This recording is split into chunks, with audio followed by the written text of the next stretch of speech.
How's it going, folks? I'm AG Squared, and I have a question for you.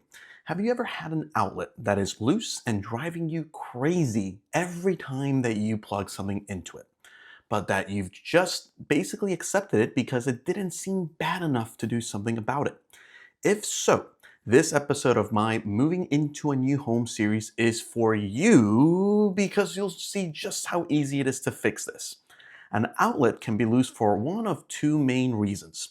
Let's start with the easiest one to fix, and that is when one or both of the outlet screws are not tightened enough. To check this, you need a flathead screwdriver to unscrew the plate screw.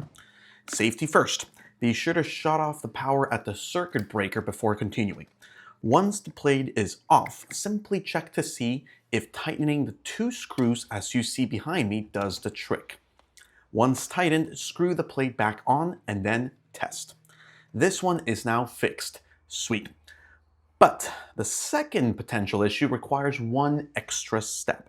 This issue comes up when the outlet plate has too much separation from the drywall, which after tightening the screws will cause the outlet to be way too deep inside the drywall, similar to this.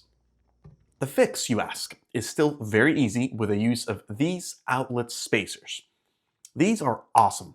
They resemble a Lego block in the sense that you can attach them together like Legos.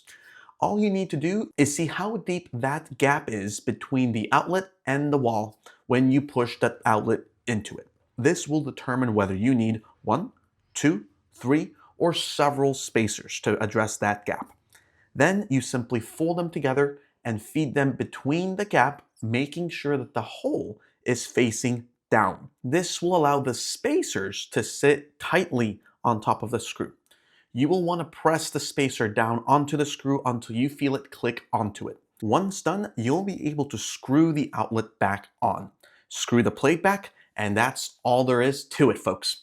If you found this video helpful, please consider liking and sharing the video with your friends, neighbors, co-workers, and the rest of your social circle. And if you are interested in learning more about DIY, do-it-yourself repairs and renovations, or topics on real estate, finance, or technology, go ahead and check my YouTube channel.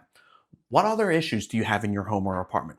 Let me know in the comments below, and I may just make a video to help you with that issue. And as always, folks, thank you for watching, and till next time.